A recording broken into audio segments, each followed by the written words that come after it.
हिंदुस्थानात मालेगावात त्यांचा जन्म झाला आहे असं शपथपत्र एफिडेव्हिट देऊन खोट्या पद्धतीने जन्म प्रमाणपत्र घेण्याचा प्रयत्न केला।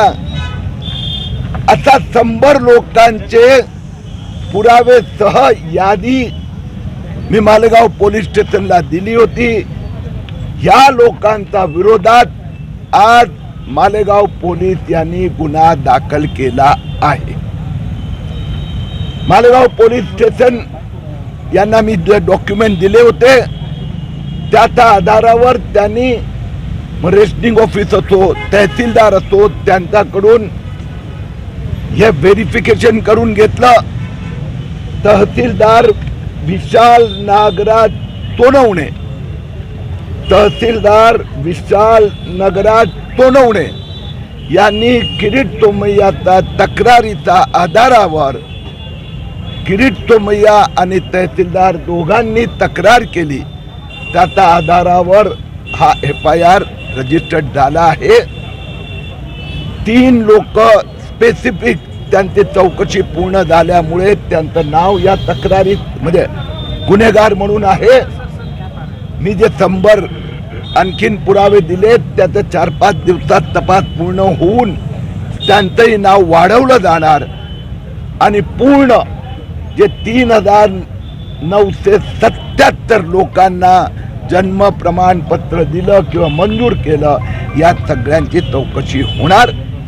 मी मालेगाव पोलिसांचं कौतुक करतो, धन्यवाद देतो आणि मुख्यमंत्री देवेंद्र फडणवीस यांचं कौतुक करतो।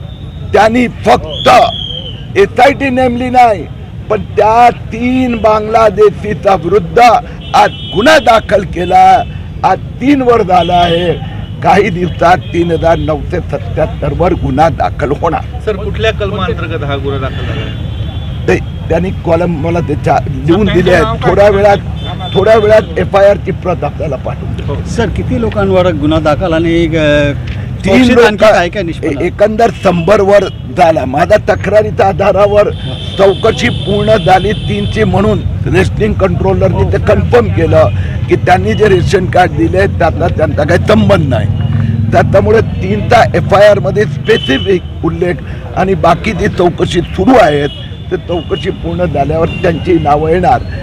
पण हे तर 100 मी दिलेले आहेत, पण त्यात हे पण आहेत FIR मध्ये की जेवढ्यांना सर्टिफिकेट दिले गेले आहेत देवेंद्र फडणवीस मुख्यमंत्र्यांनी आदेश दिले आहेत त्या सगळ्यांचे डॉक्युमेंट व्हेरीफाय करावे आणि त्यात ज्यांनी फ्रॉड केलं असेल त्याच्यावर कारवाई। सर तुमच्या विरोधात आज मालेगावला आंदोलन करण्यात आलं की तुम्ही येऊ नये आणि मायनॉरिटी फोरमच्या वतीने आणि तुम्ही मालेगावची बदनामी करताय असा आरोप तुमच्यावर केला जातो। स्वाभाविक आहे हो, त्या काँग्रेसवाल्या नेत्यांसाठी समाजवादी पार्टी MIM उद्धव ठाकरे सेना यांच्यासाठी देशहित देशाची सुरक्षा महत्वाची नाही आहे, त्यांच्यासाठी वोट बँक वोट जिहाद महत्वाचा आहे।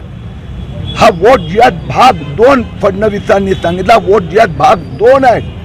बांगलादेशींना भारतीयत्व देण्यासाठी जे कायद्यात थोडेसे तहसीलदारला अधिकार दिले तर महाराष्ट्रात 2,14,000 लोकांनी आता जन्म प्रमाणपत्र प्राप्त केलं किंवा करून घेतलं आहे। त्या सगळ्यांची चौकशी केली जाणार।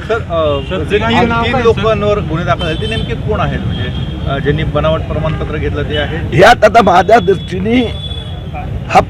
दृष्टीने फेज 2 संपला, माझा एक